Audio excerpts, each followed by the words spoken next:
안녕하세요. 여러분께 북한의 현실을 생생하게 전달하는 평양정보통입니다. 오늘의 이야기는 핵시설의 책임자로 일했던 한 아버지와 그 딸의 목숨을 건 탈출, 그리고 가족의 재결합까지.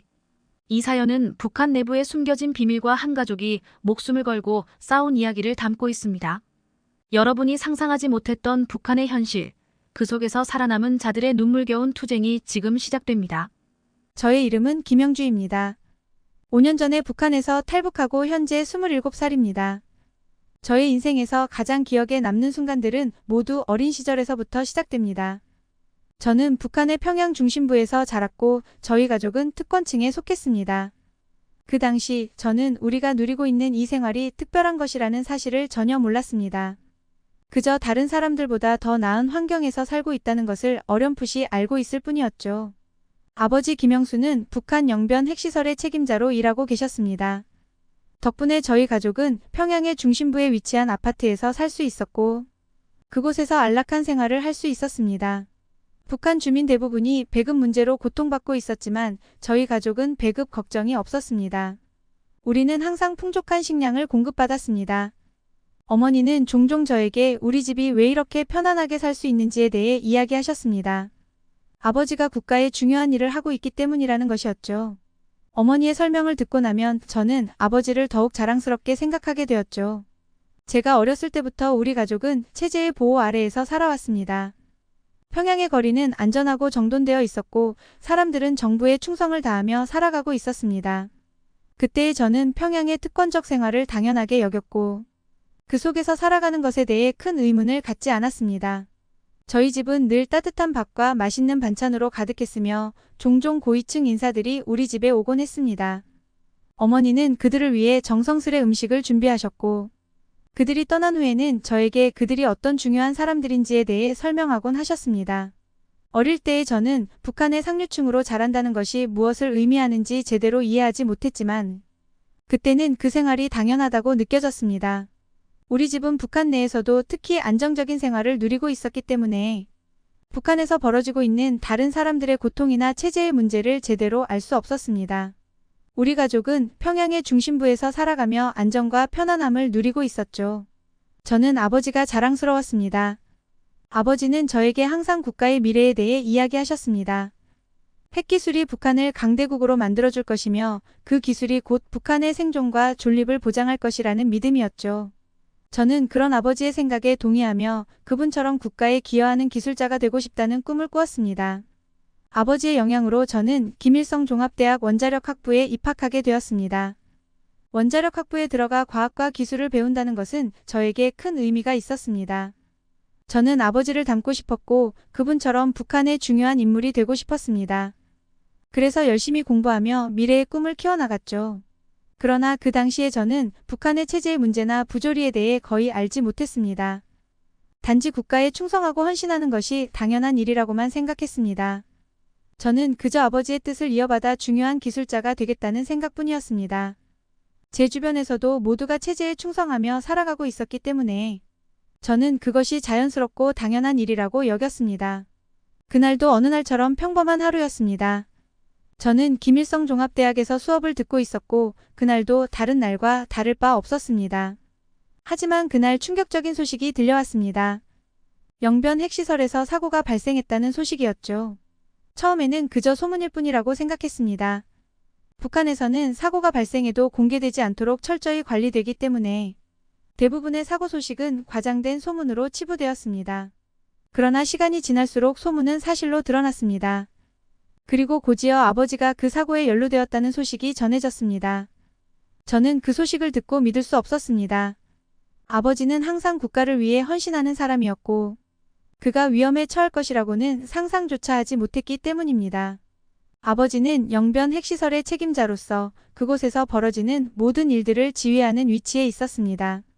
그런 아버지가 사고에 연루되었다는 것은 저에게 충격 그 자체였습니다. 그날 영변 핵시설에서 방사선 누출 사고가 발생했습니다. 아버지는 그 사고 현장에 가장 먼저 투입되었습니다. 그는 방사선이 유출된 현장을 수습하기 위해 자신의 목숨을 걸고 나섰습니다. 그 순간 아버지는 누구보다 용감하게 행동하셨고 그는 그 현장에서 최선을 다해 사고를 막으려고 했습니다. 하지만 그 용기는 결국 비극적인 대가를 치르게 만들었습니다. 아버지는 방사선에 심각하게 노출되었고 그로 인해 심각한 건강 문제에 시달리기 시작했습니다. 처음에는 그저 피곤하다고만 하셨습니다. 그러나 시간이 지날수록 피부에 이상 증세가 나타나기 시작했습니다. 아버지의 피부는 검게 변해갔고 결국 병원에서 만성 방사선 피부병이라는 진단을 받았습니다. 방사선에 장기간 노출된 사람들이 걸리는 병으로 북한에서는 그 병을 치료할 방법이 전혀 없었습니다. 시간이 지날수록 아버지의 상태는 악화되었고 점점 더 쇠약해져 갔습니다. 아버지가 고통스러워하는 모습을 볼 때마다 가족들은 가슴이 찢어질 것 같았습니다. 특히 어머니는 아버지를 지켜보며 매일 밤 눈물을 흘리셨습니다. 어머니는 아버지의 고통을 덜어주기 위해 민간요법에도 의지하셨습니다. 그녀는 북한에서 들은 각종 민간요법을 사용해 보려고 했습니다. 약초를 구하러 먼 길을 떠나기도 하고 집에서 할 수 있는 모든 방법을 동원하여 아버지를 돌보았습니다.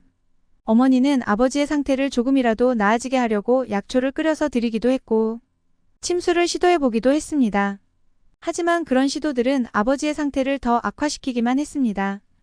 어머니는 아버지에게 할 수 있는 모든 방법을 시도했지만 그 어떤 것도 아버지를 구할 수 없었습니다. 결국 아버지는 점점 더 쇠약해져 갔고 그가 얼마나 고통스러워하는지를 지켜보는 것조차 힘들었습니다. 아버지는 가족들 앞에서는 자신의 고통을 감추려 했지만 밤이 되면 방사선으로 인해 생긴 피부 통증과 가려움에 잠들지 못했습니다. 그의 몸은 점점 더 무기력해졌고 침대에서 일어나는 것조차 어려워졌습니다. 어머니는 밤마다 아버지의 손을 잡고 그가 잠들 때까지 곁을 지켰습니다. 그러나 그런 어머니의 노력에도 불구하고 아버지의 병세는 나아지지 않았습니다. 아버지가 죽음에 이르렀을 때 가족은 그야말로 절망에 빠졌습니다. 그러나 더 충격적인 것은 북한 당국의 반응이었습니다. 그들은 아버지의 죽음을 외부에 알릴 수 없다고 결정했습니다. 방사선 누출 사고가 외부에 알려지면 이는 체제 유지에 큰 위협이 될 수 있기 때문이었습니다. 결국 아버지의 죽음은 철저히 은폐되었습니다. 그가 국가를 위해 헌신했다는 사실도 그의 죽음이 체제의 모순을 보여주는 증거라는 것도 모두 숨겨져야만 했습니다. 아버지가 세상을 떠난 날 우리는 조용히 그를 떠나보낼 수밖에 없었습니다. 북한 체제는 아버지를 조용히 잊어버렸습니다. 그는 그저 사라진 사람이 되었고 그 누구도 그의 죽음에 대해 말할 수 없었습니다. 아버지가 국가에 헌신했음에도 불구하고 북한 체제는 그를 철저히 외면했습니다. 그날 이후 우리는 평양에서의 특권적인 삶을 더 이상 누릴 수 없었습니다.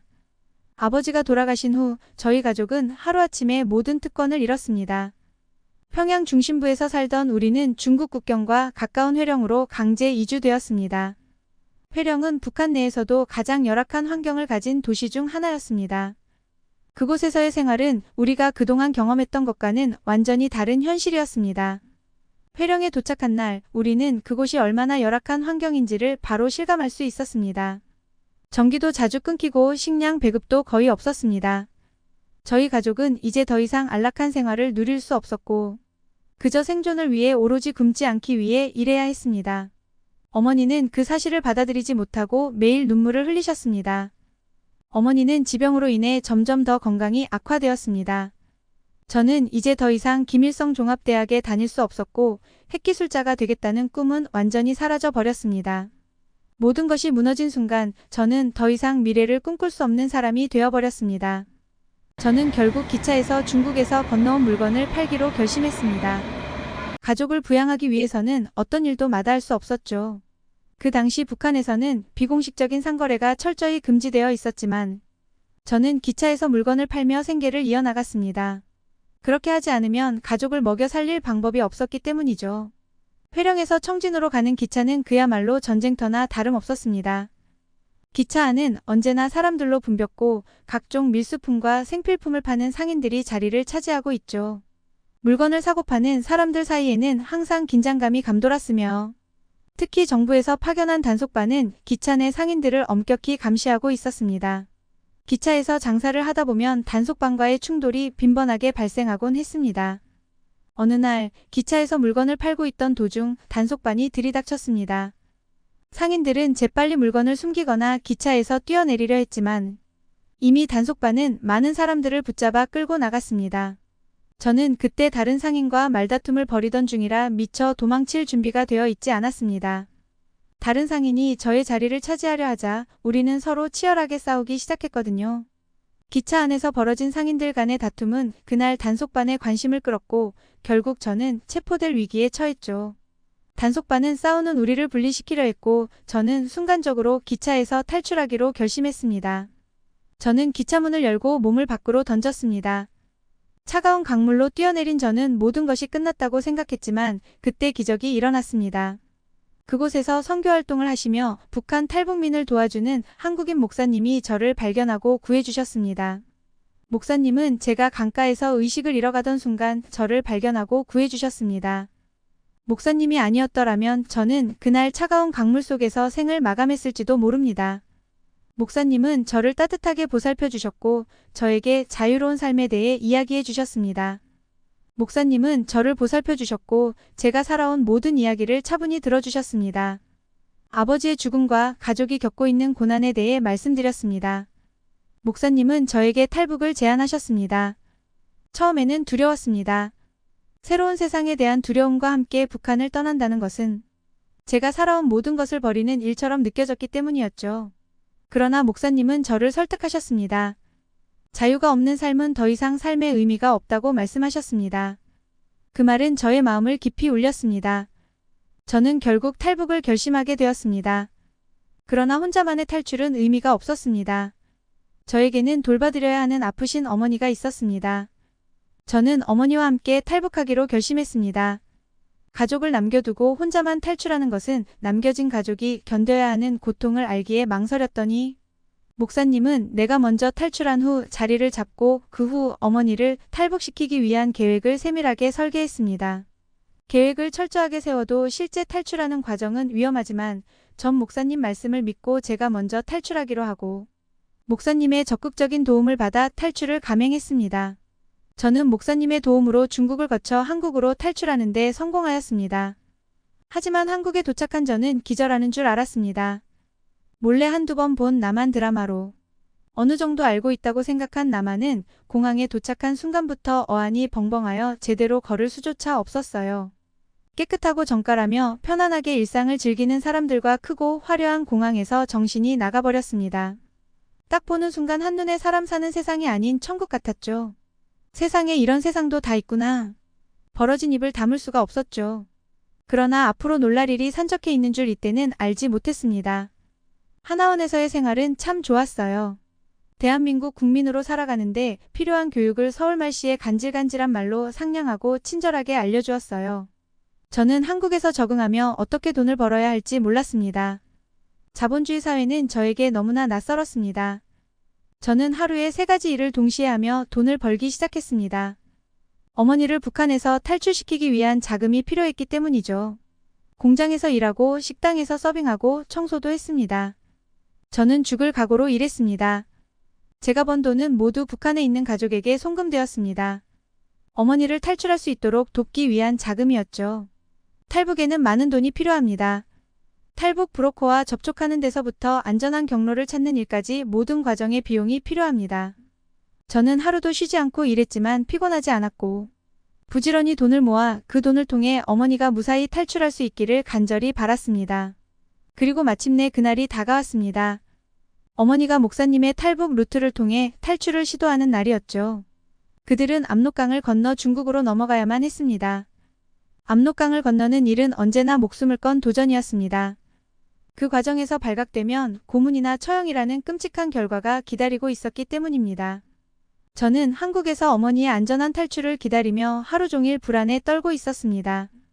그들이 무사히 국경을 넘을 수 있을지, 혹시나 발각되면 어떻게 될지 끊임없이 몰려오는 불안과 싸워야 했습니다. 탈출이 실패하면 어머님의 목숨도 위험에 빠질 것이기 때문에 저는 종일 기도하고 또 기도하며 기다릴 수밖에 없었습니다. 저는 잠도 자지 못한 채 어머니의 안전한 탈출 소식을 기다렸습니다. 몇 시간이 지나고 저는 마침내 기적 같은 소식을 들었습니다. 어머니가 무사히 국경을 넘었다는 연락이었죠. 그 순간 저는 참았던 눈물을 터뜨렸습니다. 이제 함께 자유로운 세상에서 어머니와 함께 살 수 있다는 안도감에 하나님께 감사기도를 끊임없이 하며 기쁨에 들떠서 하루하루를 보냈습니다. 그동안 한국에서 일하며 죽을 듯이 일하며 돈을 모았던 저의 모든 고통이 사라지는 것 같았습니다. 다시 만나 함께 살게 된 기쁨도 잠시, 어머니의 건강 상태는 매우 심각했습니다. 어머니는 만성 허리 통증으로 고통받는 상태였고, 북한에서는 전혀 치료를 받지 못했기 때문에 상황은 더욱 악화되어 있었습니다. 저는 어머니를 곧바로 대학병원으로 모셨고, 한국의 선진 의료 시스템 덕분에 어머니는 제때 치료를 받을 수 있었습니다. 하지만 어머니의 정신적인 상처는 더 깊었습니다. 아버지의 죽음과 북한에서 겪었던 고난은 어머니에게 절대 잊을 수 없는 상처로 남아 있었습니다. 어머니는 아버지의 헌신이 결국 아무런 보답도 받지 못한 채 끝났다는 사실을 받아들이기 힘들어 하셨습니다. 어머니와 저는 한국에서 안전한 환경에서 생활할 수 있게 되었습니다. 저는 어머니를 돌보며 안전한 환경에서 건강을 회복한 어머니와 함께 하고 싶은 것이 많습니다. 일상적이고 평범한 것들을 하고 싶습니다. 분위기 좋은 커피집에 엄마와 커피를 마시고 싶고, 더운 여름 맛있는 팥빙수 집에 앉아 엄마와 팥빙수를 먹으며 여유와 자유를 만끽하고 싶기도 합니다. 식품과 먹거리들이 산더미처럼 쌓인 마트도 함께 가서 카트에 사고 싶은 것들을 담으며 한국에서 생활을 만끽하고 싶습니다. 여러 가지가 놀라운 것 투성이지만 그 중에서 참으로 놀라운 거는 다른 물품에 비해 비싸지 않은 마트에 쌓인 쌀들이었어요. 이렇게 저렴한 쌀들이 쌓여 있는 곳이 있는가 하면 북조선 인민들은 먹을 게 없어 굶어 죽는다는 게 참으로 불쌍하게 생각되어 울적해지곤 합니다. 어머니와 저는 이제 안정된 생활을 시작하셨습니다. 하지만 북한에서의 고통스러운 기억은 여전히 우리를 괴롭히고 있습니다. 어머니는 아버지의 죽음을 떠올리며 그가 북한 체제에 모든 것을 바쳤지만 결국 아무런 보답도 받지 못한 채 죽어간 현실을 받아들이기 힘들어 하셨습니다. 저 역시 북한에서의 기억을 잊을 수 없습니다. 하지만 이제 저는 새로운 목표를 가지고 있습니다. 어머니가 돈은 자신이 벌겠으니 대학을 가라고 하십니다. 그래서 저도 아르바이트를 하며 공부를 하려고 합니다. 북에서는 머리도 좋고 출신 성분도 좋아 어렵지 않게 김일성 대학을 갈 수 있었으나 한국에서는 같은 말을 쓰고 있으나 단어의 뜻이 다르고 모르는 단어가 많아 외국어 공부하듯 공부를 해야 합니다. 쉽지 않겠지만 학원을 다니며 공부를 시작했습니다. 그래도 러시아나 중국으로 유학 가서 외국어로 공부하는 것보다는 공부하기 쉬울 거라고 위안을 삼으며 공부에 매진할 생각입니다. 그리고 저는 빚진 마음으로 북한의 진실을 알리는 활동에도 제 시간을 할애해 쓰고 있습니다. 수많은 사람들이 여전히 북한의 억압된 체제 속에서 자유를 갈망하고 있습니다. 그들에게 자유를 주기 위해 그들이 저처럼 자유로운 세상에서 살 수 있도록 돕고 싶습니다.